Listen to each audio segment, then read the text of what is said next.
하나님께서 받으신 기도라는 제목으로 역대기 16번째 말씀 여러분들과 함께 살펴봅니다. 여러분, 성경에서 역사서는요, 선지서나 시가서의 배경이 되는 이제 역사적 사실을 기록한 말씀입니다. 그렇기 때문에요, 여러분들과 함께 이렇게 나누는 역대기, 열왕기, 사무엘기 이 성경의 사실들에 대해서는 여러분들이 제가 여러분께 좀 자세하게 여러분께 살펴드리니까 머릿속으로 이렇게 좀 정리를 해두시는 게 좋아요. 신약으로 넘어가면은요, 예수님께서 혹은 사도 바울이나 제자들이요, 구약에서의 여타의 말씀을요, 상황적 배경 설명 없이 그냥 쏙 끌어와가지고는 막 얘기하세요. 그러니까 저 말이 왜 여기에 지금 쓰일 수 있지? 라는 걸, 그 사건을 몰라버리면은 왜 저 구약의 말이 여기에 와 있는가에 대해서 잘 모르는 수가 생기거든요. 그러니까 여러분들께 이렇게 말씀드리는 역사적 사실과 흐름에 대해서, 또 이때 이 일이 있었고 그 일을 통해서 하나님이 어떤 하나님을 나타내셨는가, 이거에 대해서 좀 시간이 갈수록 좀 정리가 되시는 게 있으셔야 됩니다.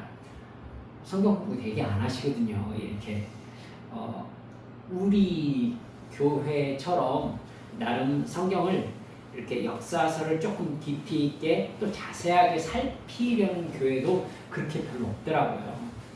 여러분, 살필 때에 좀 복습하신다 하면서 혹시 여러분 동영상 찾아보실 수 있으시면 찾으시면서 사건과 연관성들을 좀 머릿속에 담아두셔야 됩니다. 다시 말씀드리지만 신약으로 넘어가 버리면 예수님은 또 제자들이나 사도 바울은요, 모두 다 이 사건에 대해서 알고 있는 사람들을 대상으로 그냥 하시는 말씀으로 나와버리거든요. 그러니까 알고 있어야 알아들을 수 있어요, 예수님의 말씀을. 그러니까 여러분들 그렇게 공부하도록 하십시다. 하나님이 받으시는 기도라는 제목으로 이렇게 여러분 살펴보는데요, 여기에는 히스기야와 그의 아들 아몬과 아몬의 아들 요시야 왕, 이렇게 차례대로 역사가 진행되는 이 배경이 있습니다.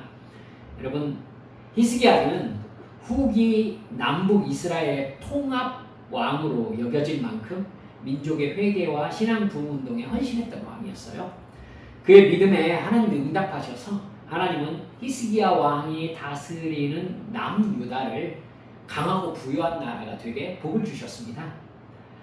북이스라엘을 멸망시키고 남유다까지 멸망시키려 했던 아시리아의 사네립 왕, 북이스라엘을 멸망시켰던 왕은 살만에셀인데 그의 아들 사네립은 이제 마저 남유다를 멸망시키려고 했죠. 사네립 왕은 예루살렘을 에워싸고 하나님을 모욕하는 바람에 하나님께서 천사를 보내시잖아요. 그래가지고 무려 18만 5천 명을 하룻밤 사이에 모두 시체가 되게 하십니다. 그러니까 사네립은 18만 5천 명의 자기 부하를 하룻밤 사이에 다 잃어버리고요, 고국으로 도망가는 신세가 되었습니다. 그곳에서 아시리아의 신전에 들어갑니다. 그랬다가 심지어 자기 아들들에게 살해당합니다. 이 히스기야에 대해서 역대하 32장 27절에서 29절까지를 보면 이렇게 나와요. 히스기야가 부와 영광이 지극한지라 이에 은금과 보석과 향품과 방패와 온갖 보배로운 그릇들을 위하여 창고를 세웠다라고 나와요. 곡식과 새 포도주와 기름의 산물을 위하여 창고를 세우며 온갖 짐승의 외양간을 세우며 양떼의 우리를 갖추며 양떼와 많은 소떼를 위하여 성읍들을 세웠으니 이는 하나님이 그에게 재산을 심히 많이 주셨기 때문이다. 이렇게 기록하고 있습니다. 여러분, 다윗 솔로몬 시대 이후로요, 하나님께서 재물을 이렇게 많이 주셨다고 기록한 사람은 히스기야밖에 없어요.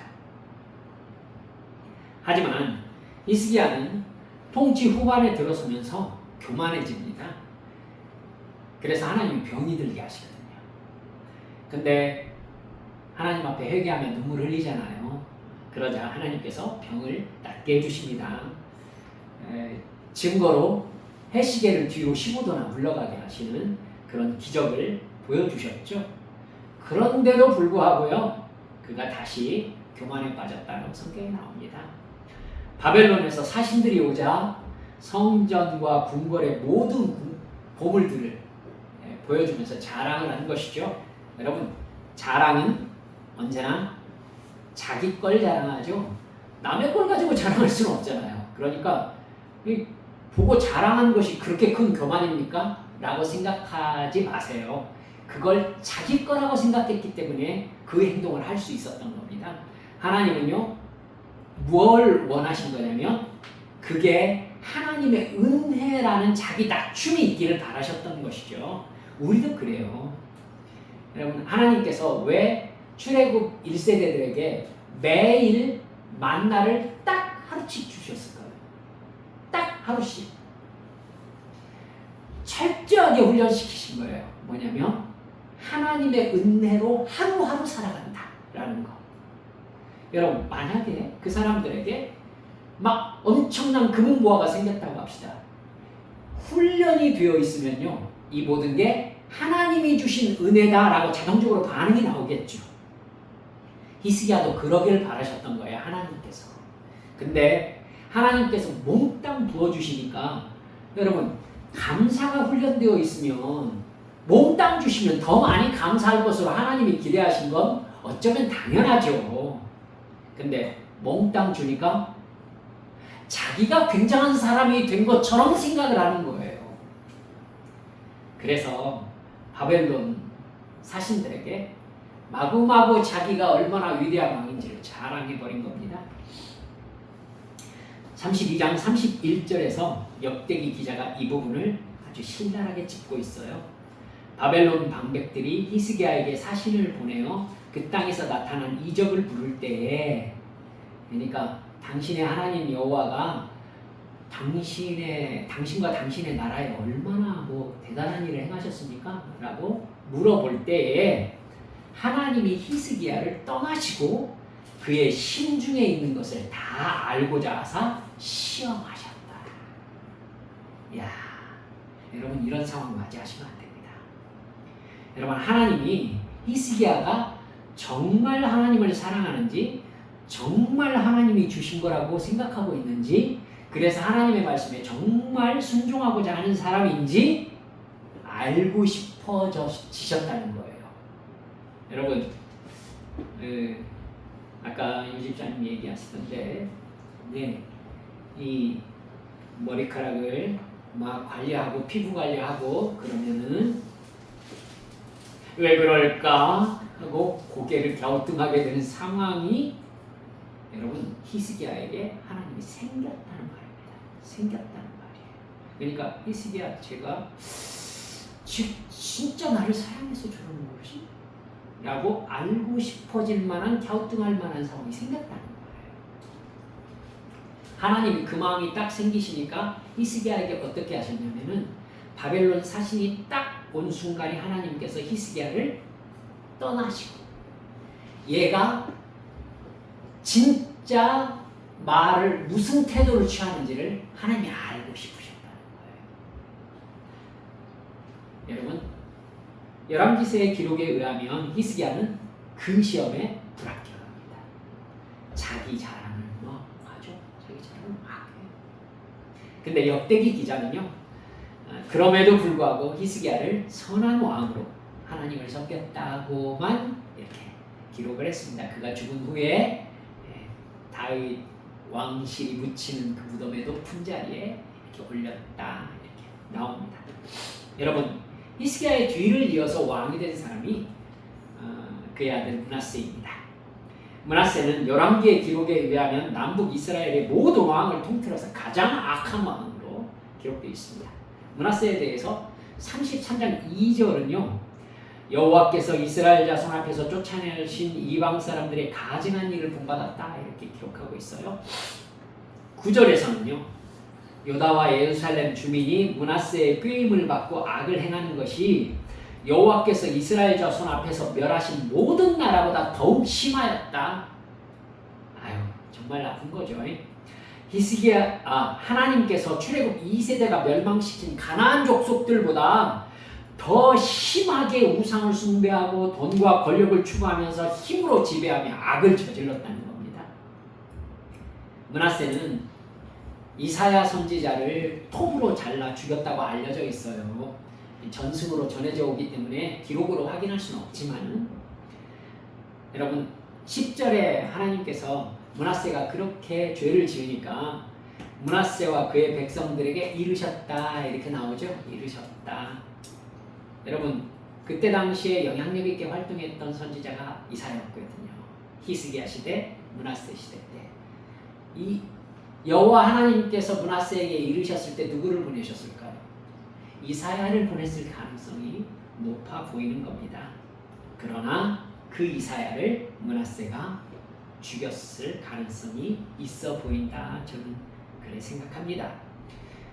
므낫세는요, 아버지 히스기야가 일으켰던 신앙 부흥의 성과를 완전히 무너뜨려 버렸어요.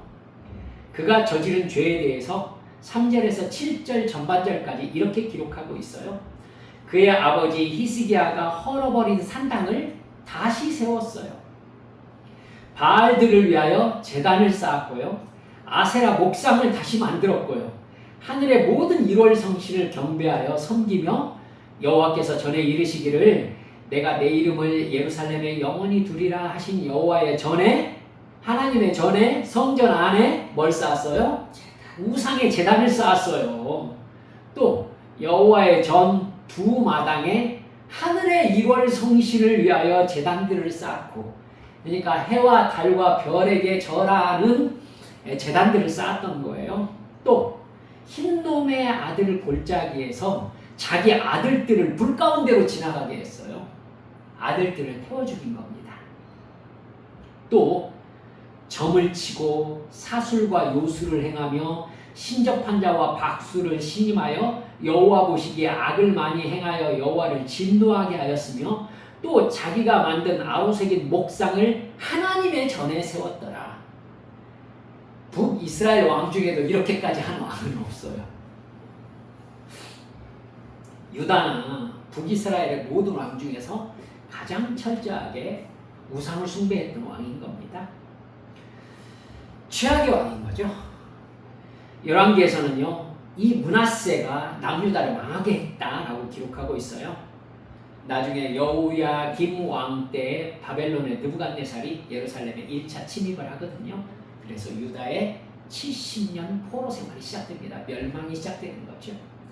열왕기하 24장 2절에서 4절까지를 보면은요, 이렇게 기록되어 있어요. 들어보세요. 여호와께서 그의 종 선지자들을 통하여 하신 말씀과 같이 갈대아의 부대와 아람의 부대와 모압의 부대와 암몬 자손의 부대를 여호야김에게로 보내 유다를 쳐 멸하려 하시니, 그러니까 남유다 주변의 모든 나라가 유다로 진격했던 겁니다. 이 일이 유다의 임함은 곧 여호와의 말씀대로 그들을 자기 앞에서 물리치고자 하심이니, 하나님께서요 유다를 하나님 앞에서 물리치고 싶어 하셨대요. 여러분, 하나님께서 너 저리 가 라고 하실 때에는 반드시 더러움의 개념이 함께 있습니다. 더러움의 개념. 더러움은 뭐와 연관이 있어요? 죄와 연관이 있어요. 그러니까 죄는 하나님 앞에 더러움이 돼요. 그래서 하나님이 그를 멀리 하세요. 그래서 여러분 신약으로 넘어가시면은 예수님께서 주로 귀신한테 뭐라고 하실 때에 더러운 귀신이라고 말씀하셨어요. 그게 지저분하다 이런 뜻이 아니라요, 죄를 예수님은 더럽게 보시는 거예요. 하나님을 떠난 더러움으로 보시는 거거든요. 이것이 형상으로도 사실은 나타나요. 제가 귀신 들린 사람 집에 몇 번 방문하고 그랬거든요. 엄청 더러워요. 청소할 줄을 몰라요. 기독교가 맨 처음 들어간 나라들에서 가장 잘 발달하는 문화가 화장실 문화라는 것도 여러분 생각하실 필요가 있으세요. 수세식의 문화가요, 기독교 문화권에서 나와요. 그러니까 더러운 것과 하나님의 분리들이 여러분 그래서 나타나는 겁니다. 이해가 가시죠? 예. 여러분, 하나님께서 유다를 더럽게 여기셨어요. 더럽게 여기셨어요. 이 일이 유다에게 임함이 여호와의 말씀대로 그들을 자기 앞에서 물리치고자 하심이니 이는 므낫세에 지은 모든 죄 때문이라는 거예요. 그러면 무슨 결론이 되겠어요? 므낫세가 지은 모든 죄들 우상 숭배의 그 일이 하나님 앞에 더러움이 되었다는 겁니다. 가증스러움이 되었다는 것이죠. 또 그가 무죄한 자의 피를 흘려 그의 피가 예루살렘에 가득하게 하였습니다. 그러니까 므낫세 왕 때에 죽임당한 선지자가 이사야 하나가 아니라는 얘기예요. 하나님의 말씀대로 살고자 했던 사람들을 예루살렘에 피가 가득하다고 표현될 만큼 많이 므낫세가 죽였다는 뜻입니다. 여호와께서 사하기를 즐겨하지 아니하십니다. 여러분, 요시야 왕 때에 엄청난 회개운동을 일으켰었거든요. 우리가 보통 구약의 역사를 보면 이렇게 회개운동이 일어나면 하나님께서 죄를 사해 주시잖아요. 근데 요시야 왕, 그 다음에 여호야김 왕이거든요. 근데 그때 나온 기록이 여호와께서 죄를 사해 주시기를 즐겨하지 않으셨다고 할 정도로 므낫세가 죄를 엄청나게 쌓아놓은 거였었어요.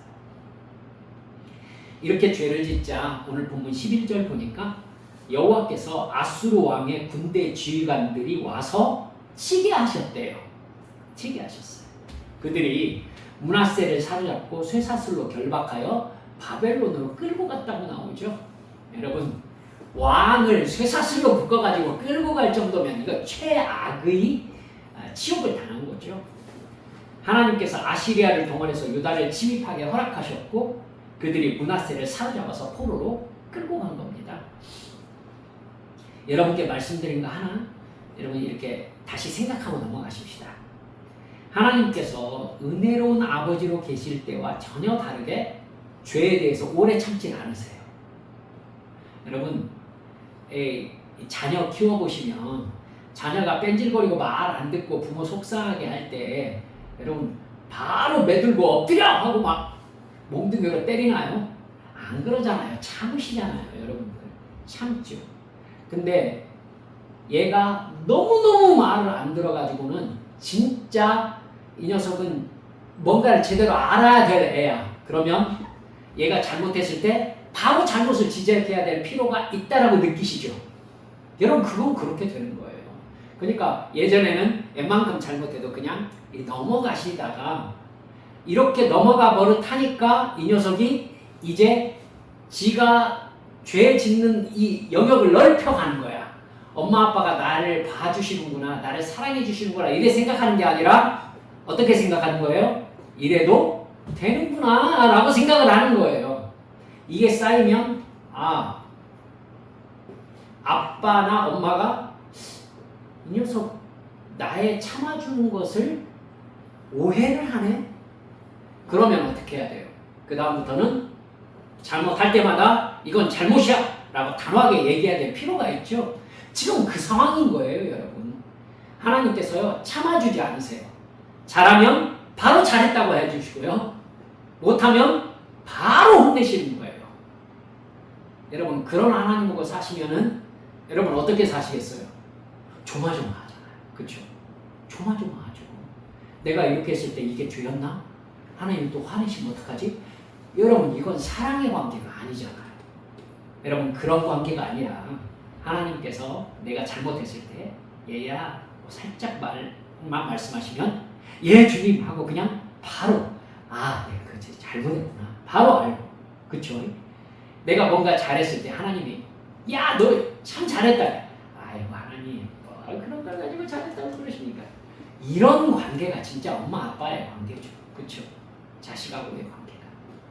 여러분 하나님과 그런 관계 되시길 바랍니다. 네, 그러시길 바랍니다. 하나님께서 우리에게서 해석의 모호성을 제거하시는 반응을 보이시면요, 그러면 안 돼요. 각박해집니다. 뭐 섭섭한 뭐 이런 거 나타내지 않으시는 거예요. 그냥 바로 잘하면 바로 복 주시고, 죄를 지으면 바로 혹독한 징계 주시고, 죄와 의와 심판에 대해서 확실하게 알려주시고 막. 여러분 하나님하고 그런 관계 아니시기를 주님의 이름으로 축원합니다. 예, 그러셔야 됩니다. 므낫세의 죄에 대해서요, 하나님은 왕이 포로로 끌려가게 하시는 극단적인 상황을 만들어서 징계하신 거예요. 이 상황에 대해서 아니 왜 이런 일이 일어났을까 생각할 수 있을 만한 모호성 같은 게 없어요. 우상 숭배하고 악을 행하니까 하나님께서 므낫세에게 너 그러다 죽는다 이렇게 확실하게 말씀하신 거예요. 이게 여러분 열왕기서에 기록되어 있지 않아요. 근데 그런 확실한 경고를 받은 므낫세의 반응이 놀라워요. 12절 보세요.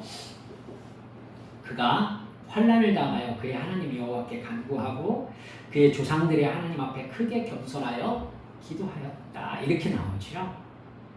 지금까지 살아왔던 삶의 방법을 므낫세가 즉시 포기한 거예요. 그리고 하나님께 회개하면서 돌아온 거예요. 사실 저는 이런 므낫세의 반응에 화가 나더라고요. 죄송합니다. 아니 우상 숭배하면서 정말 선지자 중에 대선지자라고 불리는 이사야를 톱으로 잘라 죽이고 선지자들을 그렇게 학살하고 심지어 자기 아들을 불에 태울 정도로 지독하게 우상 숭배하며 사악했던 주제에 자기가 포로로 좀 끌려갔다고 그게 모두 다 잘못된 행동이라고 바로 취소를 해? 그 정도 배짱도 없이 하나님께 반역하고 아버지의 히스기야의 신앙 유산을 그냥 그렇게 다 무너뜨리고 막 그래? 그 정도밖에 안 되는 놈이? 막 이 생각이 막 확 올라오더라고요. 근데 13절에 보니까 하나님이 그의 기도를 받으시며 그의 간구를 들으시사 그가 예루살렘에 돌아와서 다시 왕위에 앉게 해주셨다고 나와요. 므낫세가 그제서야 여호와께서 하나님이신 줄을 알았다라고 얘기합니다. 여러분 여기서요 우리가 좀 확실하게 이렇게 마음에 담아두고 넘어가야 될 부분이 있습니다. 그제서야 여호와께서 하나님이신 줄을 알았다. 여러분 여호와께서 하나님이신 여기가 히브리어로 뭐라고 나오냐면 아도나이 후 엘로힘 이렇게 나오거든요. 아도나이 후 엘로힘. 여러분 여호와께서 하나님이시다. 여호와께서 하나님이시다는 말을 여러분 성경에서 가장 자주 언급되는 말 중에 하나거든요. 근데 이 개념에 대해서 좀 생각해 보셔야 됩니다. 출애굽기, 신명기 등의 율법에서 자주 언급되는 얘기가 네 하나님 여호와입니다. 네 하나님 여호와 똑같은 말이에요. 여호와가 하나님이시다. 네 하나님 여호와. 여러분 하나님은 뭐고 여호와는 뭐죠? 하나님, 네 하나님 여호와 꼭 그렇게 얘기해야 되나요? 여러분 이걸 좀 개념 정리를 하시라고요. 하나님이라는 말이요 히브리어는 엘로힘입니다. 많이 들어보셨죠? 엘로힘. 엘로힘은요 우리가 보통 하나님으로 알고 있는데 사실은 일반 명사입니다. 일반 명사예요. 고유 명사가 아니에요. 신이라는 뜻입니다. 신들이라는 의미도 돼요. 왜냐면은 엘로힘이 복수형이거든요. 신들이라는 의미도 가능합니다. 우리가 믿고 있는 하나님뿐 아니라요. 구약에 기록된 바알도 엘로힘으로 불립니다. 엘로힘. 신이에요, 신. 영어로는 God, God입니다. God. 우리가 섬기는 여호와 하나님을 가리킬 때에는 대문자로 해서 God 해가지고는 God 이렇게 구분을 하지만 원래 그건 고유명사가 아니라 일반 명사예요. 여러분 여호와는요 정확한 발음이 전해지지 않았지만은 하나님의 이름이에요. 하나님의 이름. 여호와는 하나님 고유명사입니다. 그러니까 저를 유승일이라고 하는 것은 여러분 이건 저의 고유명사죠. 저죠. 목사님 유승일. 이 개념이 엘로힘 여호와라는 개념입니다. 이해가 가셨죠? 목사님은 일반 명사잖아요. 그죠? 목사님 유승일.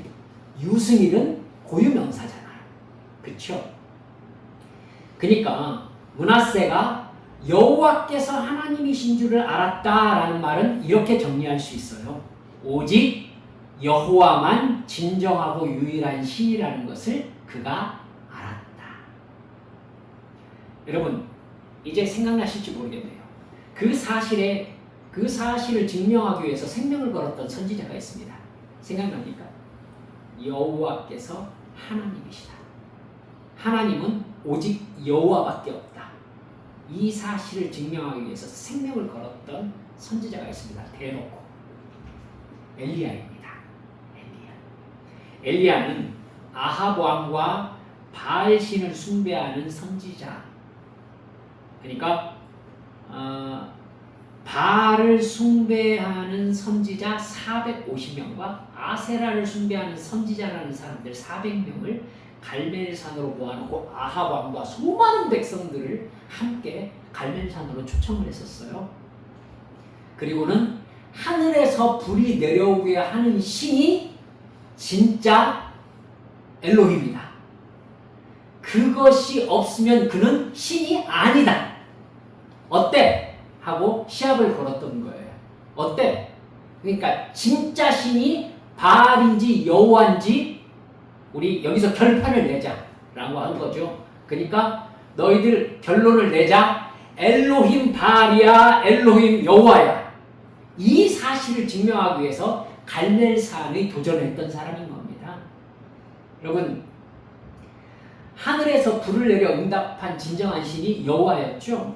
그러니까 그 자리에 모여있던 이스라엘 사람들이 모두 엎드려 절하면서 했던 말을 기억하세요. 뭐였죠? 여호와 그가 하나님이시로다.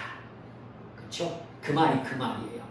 바알이 엘로힘이 아니라 여호와께서 엘로힘이셨다. 이거죠. 당연히 여호와가 하나님이지라고 생각하지 마시라는 겁니다. 오직 여호와만 진정하고 유일한 신이시다. 여러분, 귀신, 사탄, 마귀, 천사 모두 다 영적 존재지만 신이 아니에요. 하나님의 피조물이에요. 알겠죠? 그러니까 온 우주를 통틀어서 신은 오직 여호와 하나님 한 분밖에 없어요. 알았죠? 한 분밖에 없어요. 한 분밖에. 그러니까 여러분 왠지 이렇게 으슥한 날 공포영화 보시면서 신 얘기하면은 우리 머릿속에 상상되어지는 하나님을 비롯해서 수많은 신이라고 하면서 동격으로 생각하게 되어지는 그런 오해를 철저하게 버리셔야 됩니다. 아시겠죠? 신은 오직 여호와 하나님 한 분밖에 없어요. 근데 사탄이 뭘 만든 거냐면은 신은 여호와 하나님 외에 수많은 신이 있다라는 개념으로 사탄이 사람들의 인식 세계를 타락시킨 거예요. 그래서 사람들이 여호와 하나님 외에 다른 신의 신상들을 만든 겁니다. 알겠죠? 이걸 우상 숭배라고 해요. 그래서 십계명에서 뭐라고 한 거예요? 그 어느 누구의 신상도 만들어서는 안 된다. 오직 여호와는 단 한 분, 하나님은 여호와 하나님밖에 없다. 이렇게 얘기한 겁니다.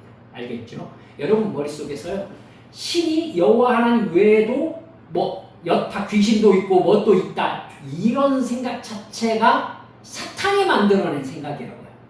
하나님하고 동격이 될 수 있는 신개념은 전혀 없습니다.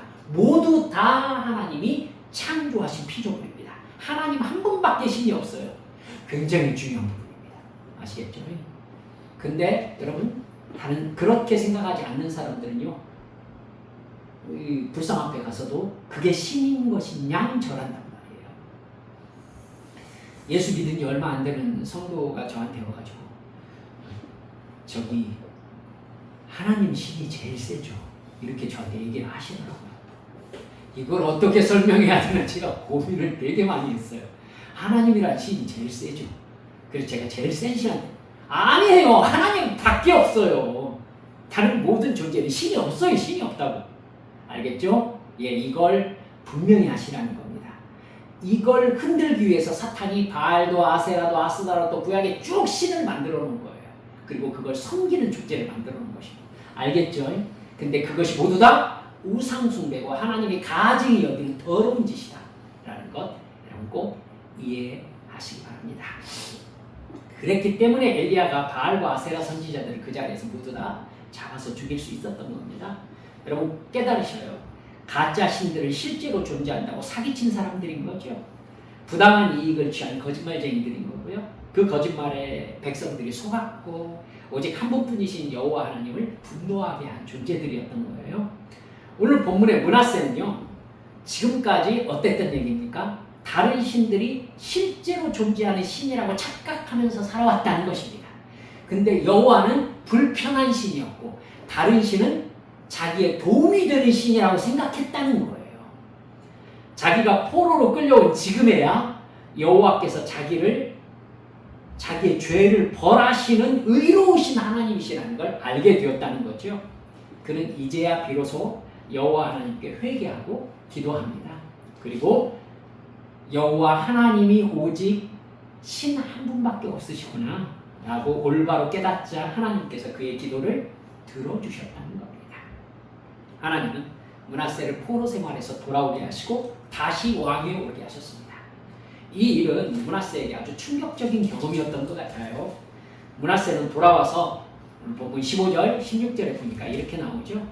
이방신들과 여호와의 전의 우상을 제거했어. 자기가 다시 세운 거였잖아요.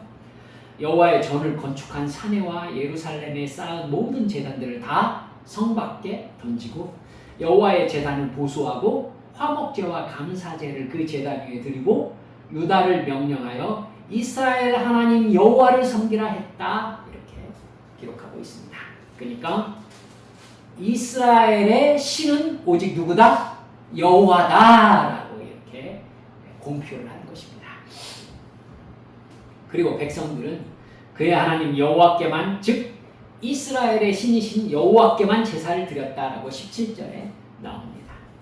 하나님이 므낫세처럼 사악한 사람의 기도를 들으시고 회개하는 그를 회복시켜 주신 것은 우리가 제법 깊은 생각을 하게 하죠. 마치 예수님의 십자가 옆에 매달린 강도에게, 그 강도가 주여 당신의 나라에 임하실 때 저를 기억하여 주소서 이렇게 얘기하지 않습니까? 근데 사실은요, 이 강도 입장이 참 그래요. 그야말로 입으로만 얘기한 거잖아요. 입으로 나를 불쌍히 여겨주소서 이렇게 얘기한 거잖아요. 근데 예수님께서 뭐라고 하셨냐면 네가 오늘 나와 함께 낙원에 있으리라. 여러분 아무리 사악한 죄를 지었어도 회개하며 죄사함을 간구하고 돌이키는 사람을 하나님이 불쌍히 여겨주신다는 예가 되는 것입니다. 여러분 이 예는요 바로 뒤에 므낫세의 아들 아몬 왕을 통해서 또 증명됩니다. 므낫세가 죽고 아몬이 왕위에 올랐거든요. 근데 이 아몬 왕은요 므낫세의 아들 아몬이 2년 동안 다스렸어요. 2년 동안. 그에 대한 평가는요 아버지 므낫세의 악할 때하고 똑같습니다. 22절 23절을 보면 이렇게 나오죠. 그의 아버지 므낫세의 행함같이 여호와 보시기에 악을 행하여 아몬이 그의 아버지 므낫세가 만든 아로새긴 모든 우상에게 제사하여 섬겼으며 그 아몬이 그의 아버지 므낫세가 스스로 겸손함같이 여호와 앞에서 스스로 겸손하지 아니하고 어떻게?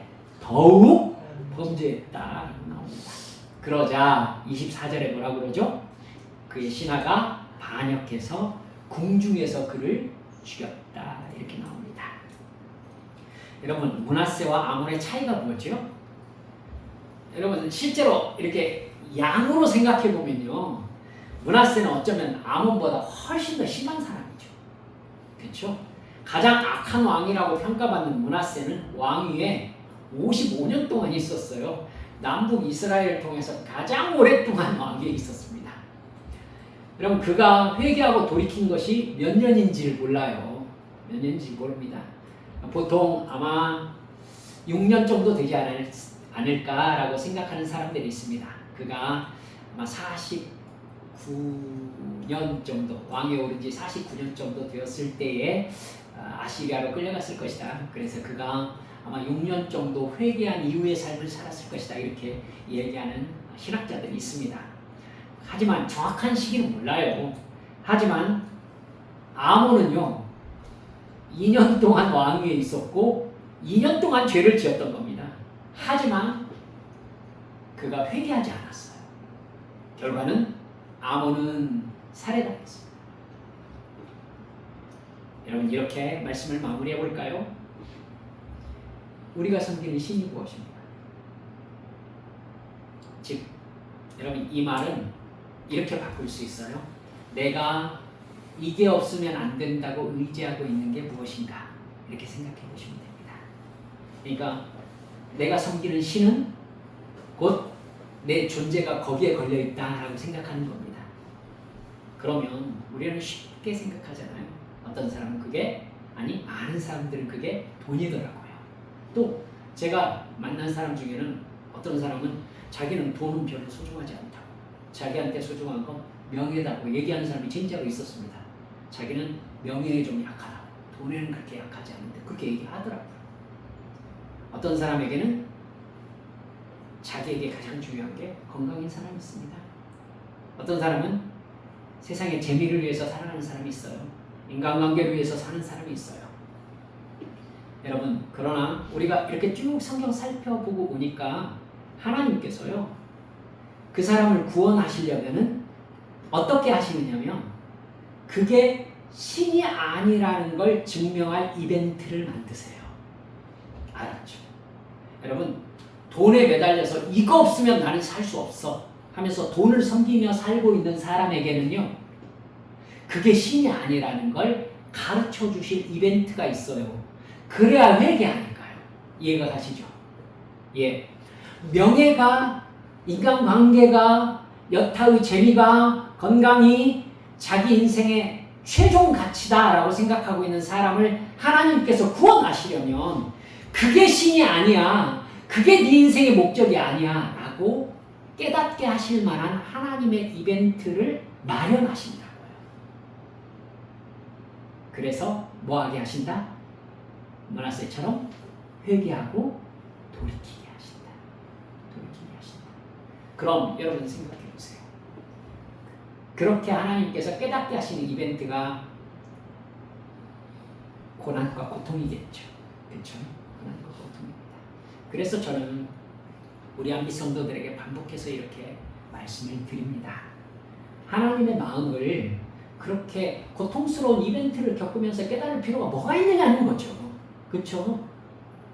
여러분, 하지 말라는 걸 해가지고 두들겨 맞으면서 깨달으면 그게 무슨 유익이 있어요. 그렇죠?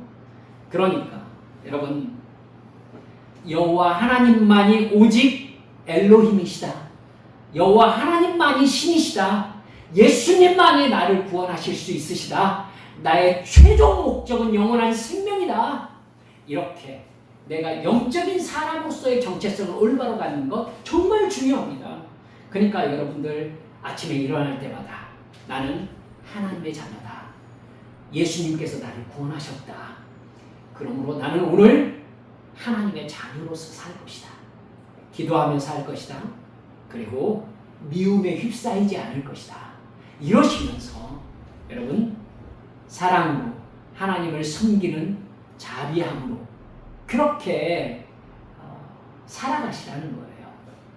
나의 행복의 근거는 내 통장의 돈이 아니라 하나님과의 사랑의 관계에 있다 하시면서, 하나님께서 나와 함께 계시는 영적인 이 감각이 나에게 있는 것으로 정말 여러분 마음 가운데 행복을 누릴 수 있는 영적인 삶을 살아가자는 것이죠.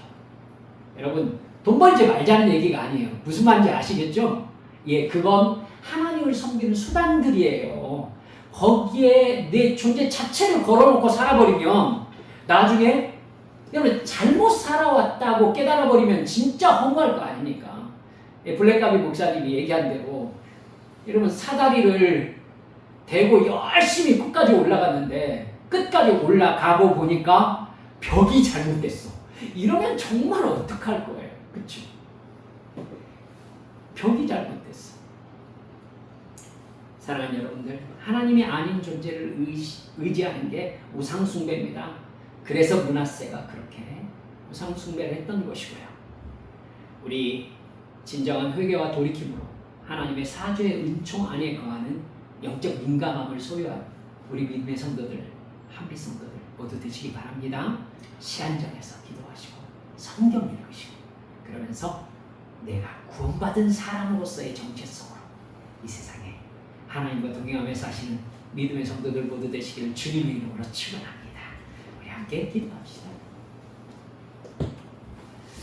여러분, 므낫세는 최악의 왕이었는데도 하나님께서 그에게 고난을 주셨을 때 깨닫고 회개했어요. 그러자 하나님께서 또 회복시켜 주세요. 우리 하나님 정말 자비로우신 하나님이십니다.